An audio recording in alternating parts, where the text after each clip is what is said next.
समादरणीय भक्त सज्जन वृन्द नमस्कार अनि हार्दिक स्वागत गर्दछौँ कैलाश वास्तु तथा ज्योतिष परामर्श सेवाद्वारा प्रायोजित श्री स्वस्थानी व्रतकथा लाइभ कार्यक्रममा यहाँहरूको साथमा रहेको छु म अनुप पौडेल। सदाका दिनहरूमा जस्तै आज पनि म श्री स्वस्थानी परमेश्वरी माताका व्रतका विविध कथाहरू लिएर यहाँहरू समक्ष उपस्थित भइसकेको छु। हामीले हिजोसम्म 17औं अध्यायसम्मका कथाहरू श्रवण गरेका थियौँ। आज हामीले 18औं अध्यायको कथा श्रवण गर्नेछौँ। आउनुहोस् ढिला नगरिकन कथा श्रवण गरौँ। श्रवण गर्नु पूर्व कृपया हातमा चन्दन, अक्षता, जौ, तिल, पुष्प आदि जे जति सम्भव हुन्छ हातमा लिएर श्री स्वस्थानी परमेश्वरी माताको चरण कमललाई, माताको छविलाई हृदयमा स्मरण गर्नुहोला। ओम शुक्लां ब्रह्म विचार सार परमा माध्यम जगद व्यापिनीं बीड़ा पुस्तक धारिणीं भयदां जाड्यन्धकारापहां हस्ते स्फाटिकमालिकां विदधतीं पद्मासने संस्थितां वन्दे तां परमेश्वरीं भगवतीं बुद्धिं प्रदं शारदाम्। ओम श्री सरस्वत्यै नमः।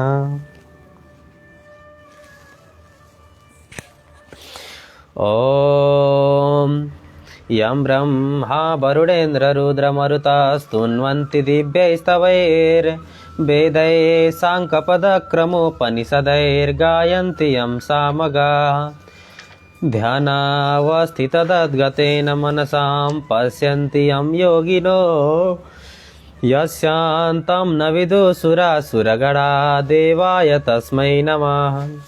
श्रीमच्चन्दनचर्चितोज्ज्वलवपु शुक्लाम्बरा मल्लिका मालालङ्कृतकुण्डलां प्रविलसन् मुक्तावलीशोभिता सर्वज्ञाननिदानपुस्तकधरा रुद्राक्षमालाकरा वाग्देवी वदनाम्बुजे वसतु मे त्रैलोक्यमाता चिरम्। मूकं करोति वाचालं पङ्गुलङ्घयते गिरिं यत्कृपातमहं वन्दे परमानन्दमाधवं। नमो भगवते तस्मै व्यासायामिततेजसे यस्य प्रसादात् वक्ष्यामि नारायणकथामिमां।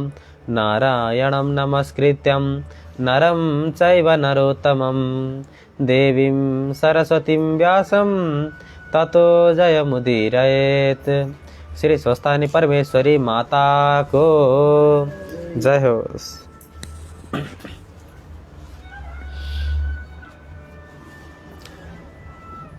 हिजोको 17औं अध्यायका कथाहरूमा हामीले भगवान विष्णुले पापिष्ट जालन्धरकी पत्नी वृन्दाको पतिव्रता धर्मलाई नष्ट गर्नुभएको सम्मानको कथाहरू श्रवण गरेका थियौँ। आज 18औं अध्याय श्रवण गर्नेछौँ। कुमारजी आज्ञा गर्नुहुन्छ हे अगस्त्य मुनि। त्यसपछि जब महादेवले विष्णुलाई सतीत्व नष्ट गर्नका निमित्त भनेर बिदा दिनुभयो, त्यसपश्चात जालन्धरसँग भयङ्कर सङ्ग्राम गर्नका निमित्त भनेर महादेव स्वयं त्यहाँबाट प्रस्थान गर्नुभयो। यता जब विष्णुले वृन्दाको पतिव्रता धर्मलाई नष्ट गरेका थिए, त्यसपश्चात जालन्धर आफ्नो शक्तिबाट क्षीण हुन थाल्यो।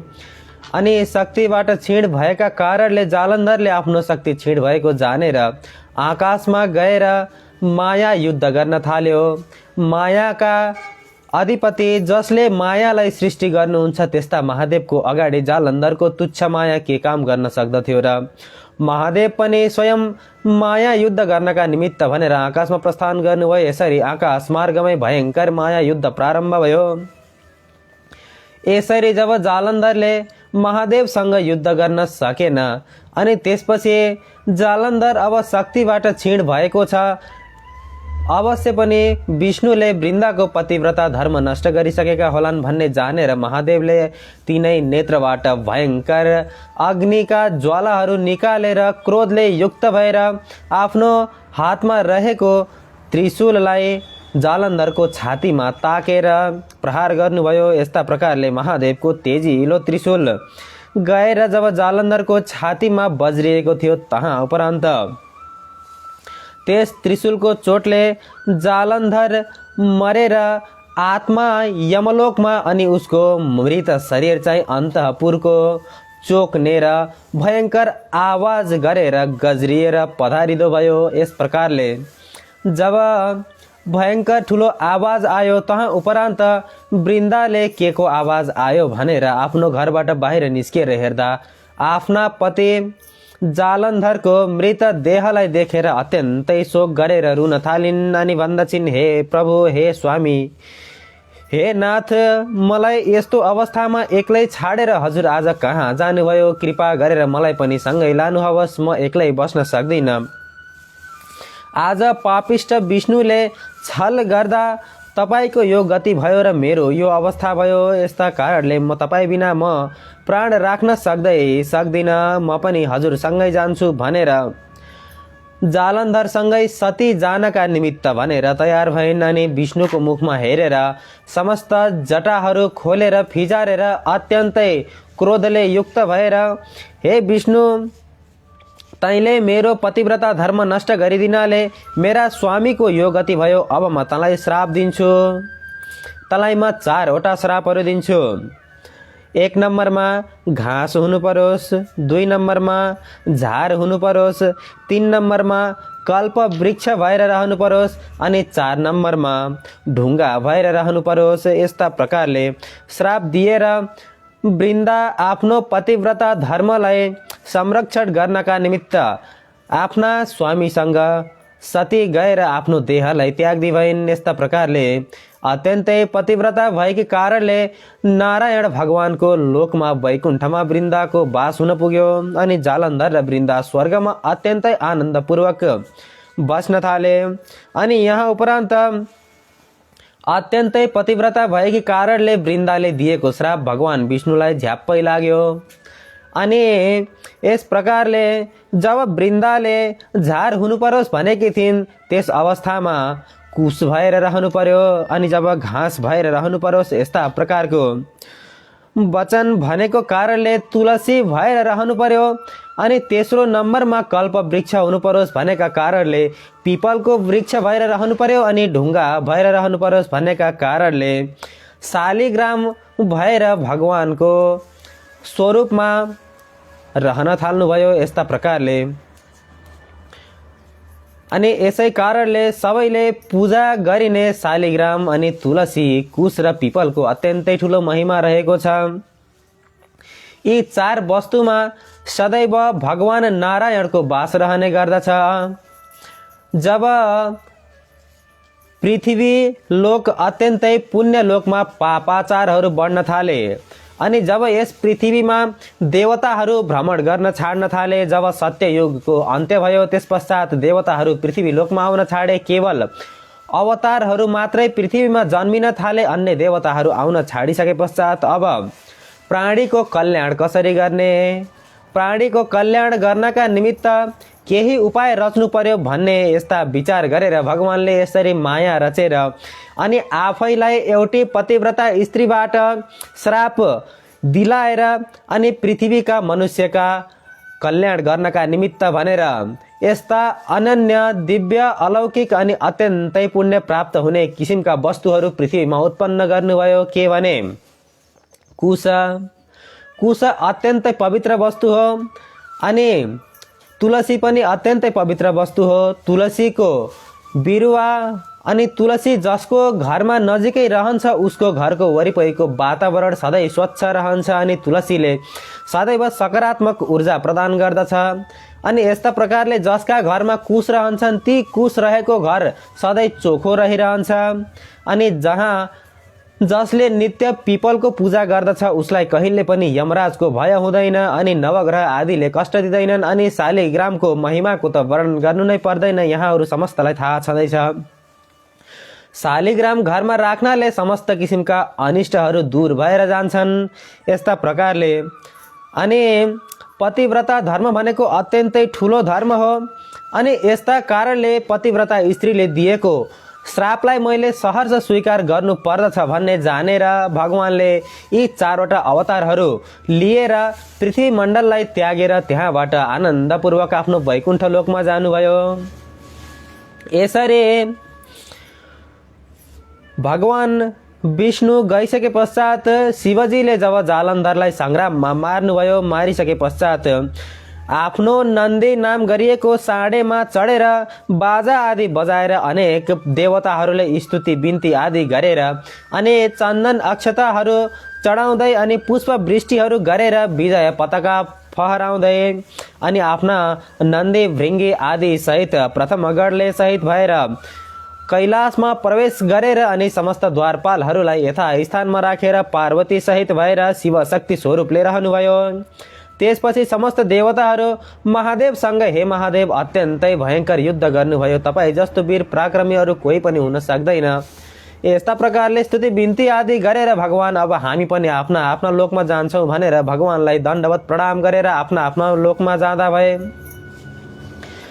त्यहाँ उपरान्त अगस्त्य मुनिले प्रश्न गर्नुहुन्छ, हे कुमारजी, जब पार्वती माताले स्वस्थानी माताको व्रतको प्रभावले गर्दा महादेवलाई स्वामी पाइन्, त्यसपश्चात अश्वत्थामा ऋषिलाई डाकेर पाताल लोकमा उक्त कथाको चर्चा गर्नका निमित्त भनेर पठाउनु भएको थियो।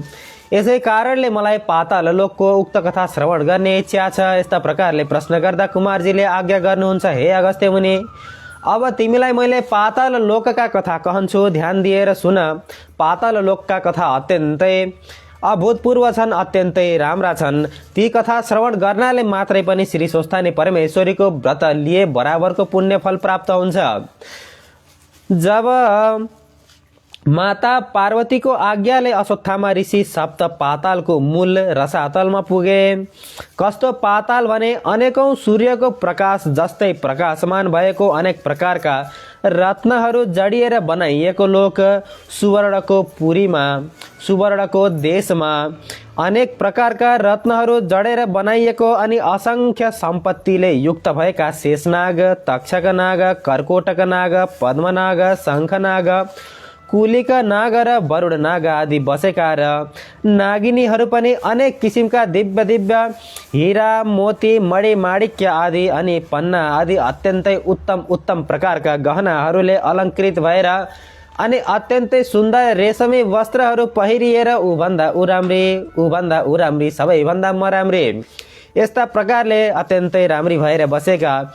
अनि त्यस्तो स्थानमा पुगेर अश्वत्थामा ऋषिले भन्नुहुन्छ, हे शेषनाग, पार्वती माताको आज्ञाले आज म यस रसातल पातालमा आएको छु। यहाँ तपाईहरू समस्तलाई आनन्दपूर्वक खुसीपूर्वक रहेको देखेको छु। यदि यो स्थानमा कोही दुखी दरिद्री यस्ता प्रकारले कोही रहेका छन् भने उनीहरूको बारेमा मलाई बताइदिनुहोस्। म उनीहरूका निमित्त अत्यन्तै पुण्यफल प्रदान हुनेवाला श्री स्वस्थानी परमेश्वरी माताको व्रतको उपदेश लिएर आएको छु। यसरी भनिसके पश्चात ती नागहरूले भन्दछन्, हे ऋषीश्वर, यहाँ उस्ता दुखी र दरिद्री त खासै कोही पनि छैनन् यहाँ, तर त्यहाँ नजिकैको वनमा शङ्खचूड नाग, रत्नचूड नाग, कृपा दत्त नाग र धार्तराष्ट्र नाग गरेर यी 4वटा नागका घरहरू रहेका छन्। उक्त घरमा ती नागहरू बस्दैनन्, केवल उनका पत्नीहरू मात्रै बस्दछन्। ती स्त्रीहरू पनि अत्यन्तै कष्टमा रहेका छन्। यसै कारणले उक्त व्रतको कथा त्यही गएर तिमीले सुझाएमा अत्यन्तै पुण्यफल प्रदान हुनेछ। यस्ता प्रकारले बिन्ती गरिसके पश्चात अनि शेषनागको कुरालाई स्वीकार गरेर अश्वत्थामा ऋषि ती 4 नागहरूको घरमा जाँदा भए।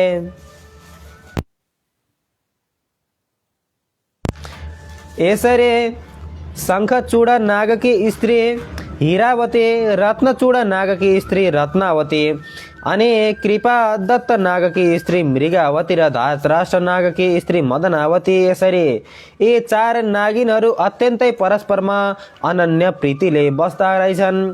त्यही बेलामा दैव संयोगले दुःख पाएर घरमा अत्यन्तै पैसाको अनिकाल पर्यो अनि धन कमाउनका निमित्त भनेर उनीहरूका पतिहरू नागहरू परदेश गए अनि यसरी चारैजनाले घर छाडेर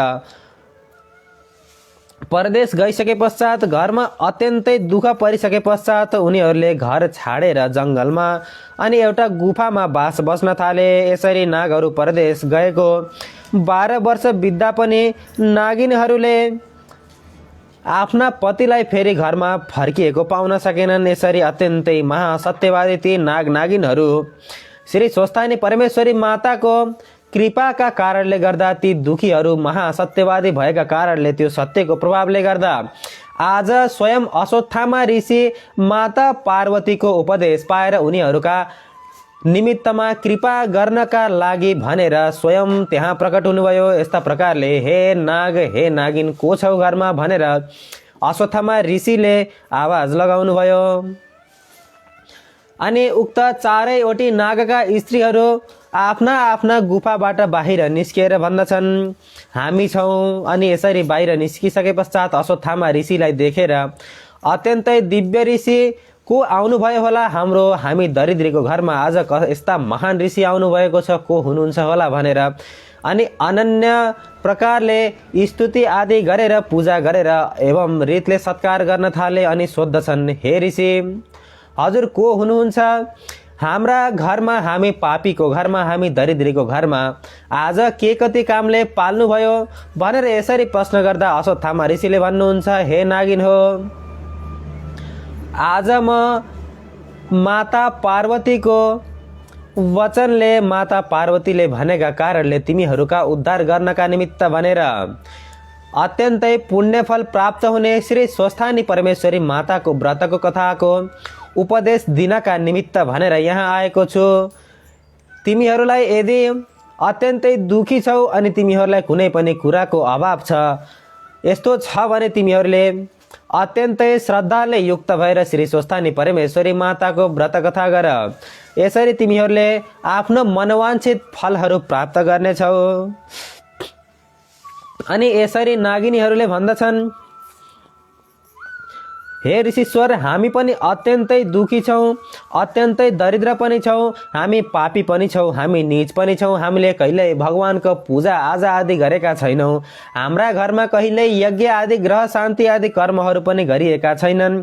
यस्ता प्रकारले अनि हाम्रा पुरुषहरू पनि छैनन्, पुरुषहरू परदेश लागेको 12 वर्ष बितिसक्दा पनि फर्किएर आएका छैनन्, त्यसै कारणले हाम्रा कोही सन्तानहरू पनि छैनन्। अत हामी अत्यन्तै दुखी छौँ। दुखी भएर हामीले आफ्नो घरलाई छाडेर यस्तो वनमा आएर अनि एउटा गुफामा आएर बसेका छौँ। यसै कारणले हे ऋषीश्वर विस्तारपूर्वक हामीलाई श्री स्वस्थानी परमेश्वरी माताको व्रतकथा कसरी गर्ने हो यसको बारेमा विधि सुझाउनुहोस्।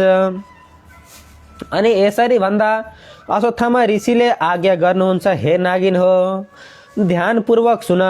सत्य युगमा हिमालयकी पुत्री पार्वतीले जगतका स्वामी समस्त तीनै लोकका अधिपति भगवान महादेवलाई आफ्ना स्वामी प्राप्त गर्न सकु भनेर गरेको श्री स्वस्थानी परमेश्वरी व्रतको विधि तिमीलाई भन्दछु। यो व्रत कसरी गर्नुपर्दछ भने पौष शुक्ल पूर्णिमाका दिनदेखि हात गोडाका नङ काटेर स्नान गरेर पवित्र भएर एक भक्त रहेर एक चित्त रहेर मेरो मनमा रहेको फलानु इच्छा आकांक्षा पूर्ण होस्, कामना सिद्ध होस् भनेर नित्य मध्याह्नकालमा श्री महादेवको पूजा गर्नुपर्दछ। अनि महादेव सँगै श्री स्वस्थानी परमेश्वरीको समेत पूजा गर्नुपर्दछ र उनैको कथा आदि श्रवण गर्नुपर्दछ। सके आफैले वाचन गर्नु नसके कसैलाई वाचन गर्न लगाएर श्रवण गर्नु। अनि रात्रिमा जागराम गर्नु, उनैका कथा सुन्नु, उनैका भजन गर्नु, उनैको स्तुति आदि गान गर्नु।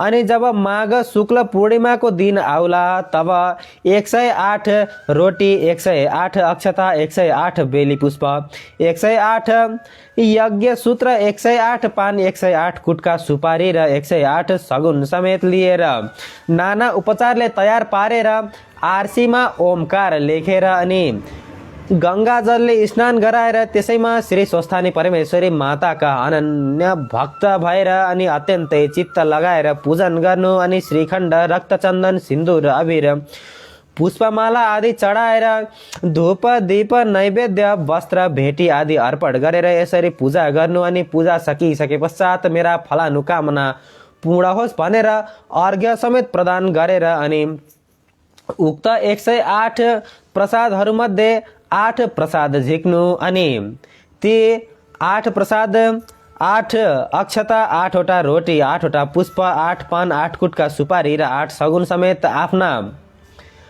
पतिलाई दिनु।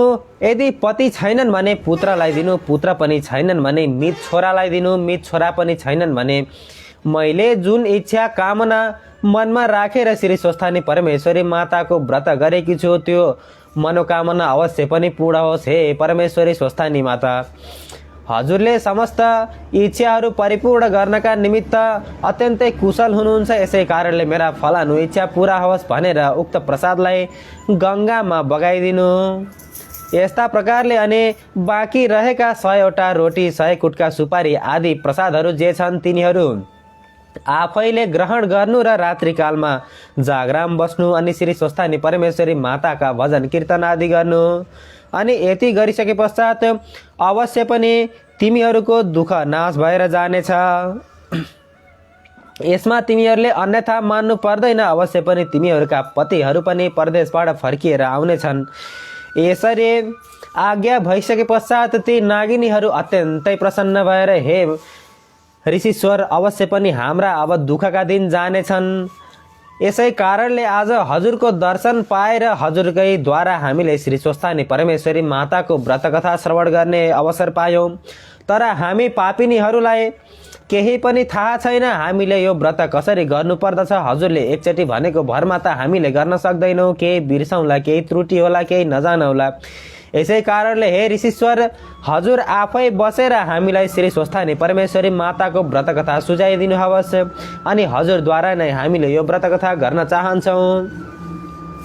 यस्ता प्रकारले नाना तरहले बिन्ती गरिसके पश्चात अश्वत्थामा ऋषि उक्त व्रत गराउनका निमित्त तयार हुनुहुन्छ अनि अनेक प्रकारले सामग्रीहरू पूजन गर्ने सामग्रीहरू तयार पारेर जब पौष शुक्ल पूर्णिमाको दिन आयो तब विधिपूर्वक व्रत आरम्भ गराउनुहुन्छ। अनि जब महिना दिन पुरा भयो अत्यन्तै एक भक्त र एक चित्त रहेर नित्य मध्याह्न कालमा पूजा गर्दा गर्दै यसरी 1 महिनाको पनि पूर्ण हुने बेला आयो। अनि जब माघ शुक्ल पूर्णिमा आयो तहाँ उपरान्त पूजा सकिए पश्चात अश्वत्थामा ऋषिले भन्दछन्, हे नागिनी हो, अब अर्घ दिएर जप पाठ ध्यान स्तुति आदि गर। अनि नागिनीहरूले स्तुति गर्दछन्। अनि कसरी स्तुति गर्दछन् भने दुवै हातलाई जोडेर दसैँ औँलालाई जोडेर हे ईश्वरी, हे श्री स्वस्थानी परमेश्वरी माता, हामी दुखियाहरूले पूजा गर्नाले प्रसन्न भएर यो दुखीको समुद्रबाट पार लगाउनु होस् भनेर स्तुति गर्दा गर्दै पूर्व दिशाबाट हजारौं करोडौं सूर्यको समान तेज भएकी श्री स्वस्थानी परमेश्वरी माता प्रकट हुनुभयो अनि दर्शन दिनुहुन्छ।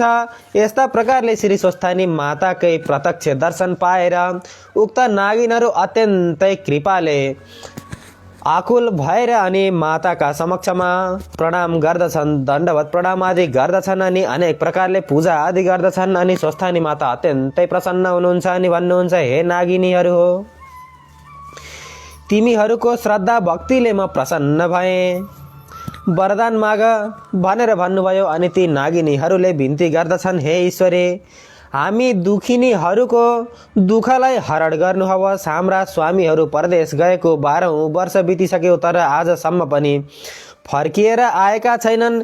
यसै कारणले हाम्रा स्वामीहरूलाई चाँडै घर आइपुगुन् भनेर हामीलाई वरदान दिनुहोस्। यसरी आशीर्वाद मागिसके पश्चात श्री स्वस्थानी परमेश्वरी माताले तथास्तु भनेर अनि तिमीहरूलाई सदैव सुख शान्ति समृद्धि आदि प्राप्त होस्, कहिल्यै पनि दुःख व्याधिहरू नपरोस् भन्ने आशीर्वाद लिएर तथास्तु भनेर त्यहाँबाट अन्तर्ध्यान हुनुभयो।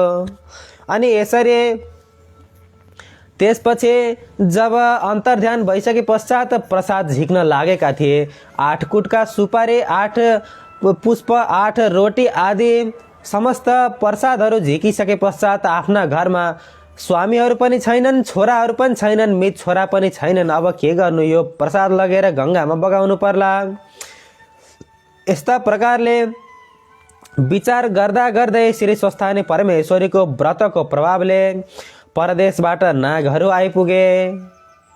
यसरी आफ्ना स्वामीहरू तत्कालै आइपुगेको देखेर नागिनीहरू अत्यन्तै हर्षले उल्लास हुन थाले अनि श्री स्वस्थानी परमेश्वरीलाई मनमा नै सम्झिएर बारम्बार कन हे स्वस्थानी माता, क्षणभरमै पलभरमै एकै छिनमै हजुरले हाम्रो समस्त मनोकामनाहरू पूर्ण गरिदिनु भयो। हजुर जस्तो शक्तिशाली कोही पनि छैन भनेर मातालाई बारम्बार हृदयले सम्झेर अनि नमन गरेर स्तुति आदि गर्न थाले। यसरी आफ्ना पतिहरू आफ्ना घरमा फर्किएको देखेर अत्यन्तै आनन्द मानेर प्रसन्न भएर अनि धन्य धन्य श्री स्वस्थानी परमेश्वरी माता भनेर उक्त प्रसाद झिकेर 8 रोटी 8 अक्षता 8 बेली पुष्प 8 पान 8 कुटका सुपारी सगुन आदि समेत लिएर आफ्ना आफ्ना पतिलाई दिएर दण्डवत प्रणाम आदि गर्दा भए। अनि अश्वत्थामा ऋषिले जसले महिना दिनसम्म रहेर उक्त स्थानमा श्री स्वस्थानी परमेश्वरी माताको व्रत गराउनु भएको थियो, उहाँलाई पनि विभिन्न किसिमका दान आदि दिएर दक्षिणा आदि दिएर अनि भोजन आदि गराएर दण्डवत प्रणाम गरेर हजुरलाई कोटि कोटि नमस्कार। हजुरका कारणले आज हामीले श्री स्वस्थानी परमेश्वरी माताको दर्शन प्राप्त गर्न सक्यौँ।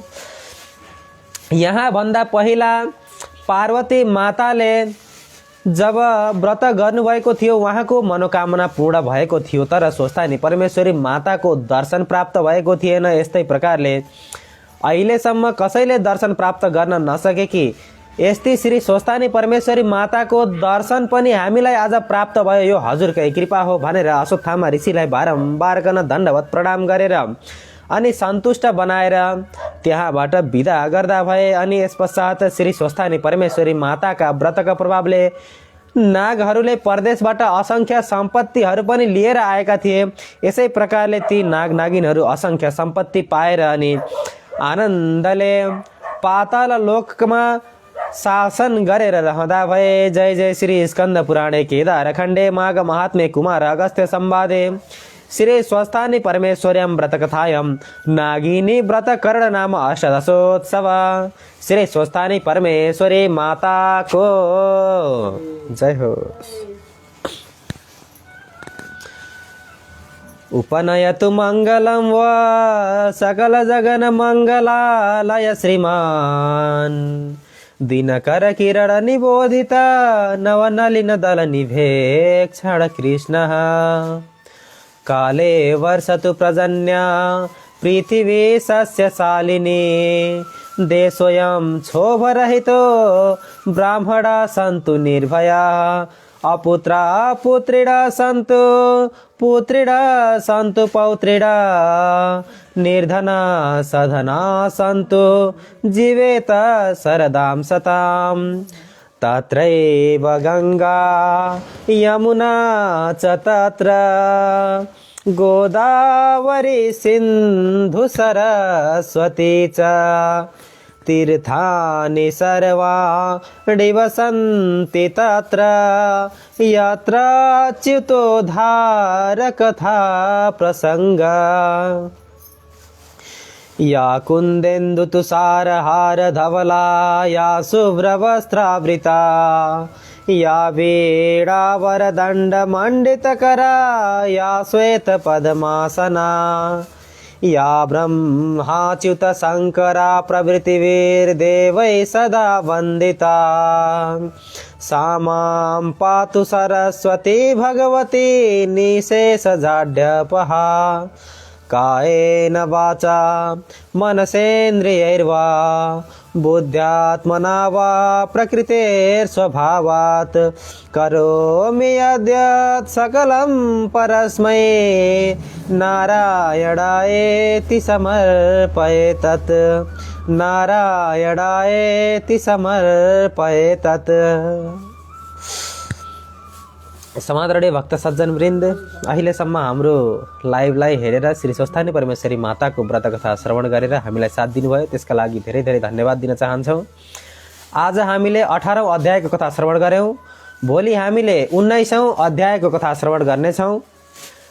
आजको कथा यहाँहरूलाई कस्तो लाग्यो कृपया कमेन्ट बक्समा प्रतिक्रिया अवश्य पनि दिनुहोला। भोलिका दिनमा यही समयमा फेरि स्वस्थानी परमेश्वरी माताका अन्य कथाहरू लिएर उपस्थित हुनेछौँ भन्दै आजका निमित्त हामी यस लाइभबाट बिदा हुन चाहन्छौँ। श्री स्वस्थानी परमेश्वरी माताको जय होस्।